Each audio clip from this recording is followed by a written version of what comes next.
다음 페이지에 보면 분리과세 특정 금전 신탁이 있는데요. 요건 의 정도는 읽어보셔야 돼요. 의 보면 특정 금전 신탁 상품 중 발행일로부터 상환일까지 기간이 10년 이상인 장기채에 투자하는 경우 10년 이상이에요. 이 경우에 채권에서 발생하는 이자 소득에 대하여 분리과세 신청할 수 있는 상품 이렇게 돼 있는데 채권 같은 것은요. 채권 같은 거는요. 요걸 투자할 때 10년 이상 투자하잖아요. 10년 이상 투자하면 이게 분리과세 신청이 되는 거예요. 그래서 분리과세 대상이 된다. 그래서 그런 거에 운용하면 분리과세 특정 금전 신탁이라고 표현하는 거죠.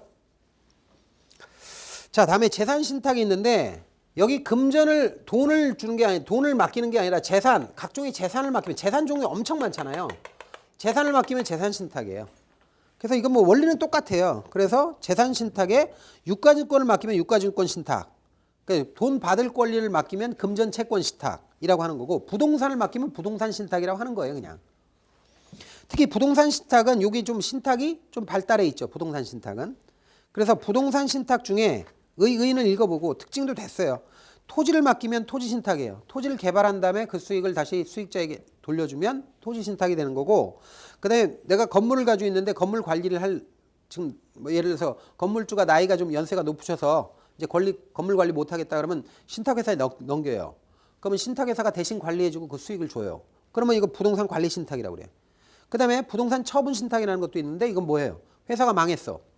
회사가 망해가지고 금방 이 건물을 팔면 이 재산을 매각을 하면 헐값에 매각할 것 같으니까 신탁회사에다가 넘기는 거예요. 그러면 신탁회사가 그걸 잘 뭐 적당한 시기에 운용하다가 팔아서 수익을 다시 돌려준 거, 매각된 것 같은 거 돌려주면 처분 신탁이라고 그래요.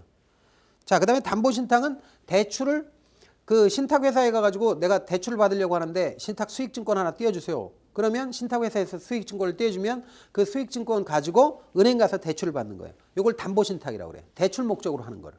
그래서 이런 식으로 여러 가지가 있다 정도만 알아놓으시면 돼요. 자, 다음에 이제 기타 상품으로 이런 게 중요해요. 자, 양도성 예금증서 나옵니다. 양도성 예금증서, 표지어음, 발행음 이 세 가지가 중요하거든요.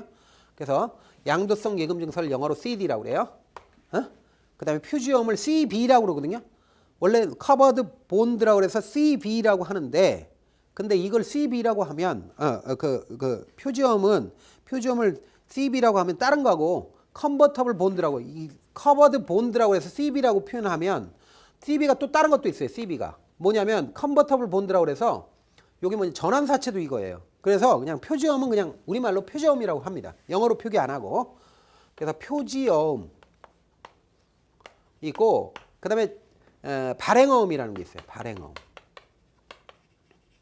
요 세 가지를 비교하는 게 좀 중요한 편입니다. 그래서 양도성 예금증서 보면 양도성 예금증서가 CD예요. 영어로. 그래서 양도성 예금증서는 정기금의 양도성을 부여한 것으로 무기명 할인식으로 발행돼요.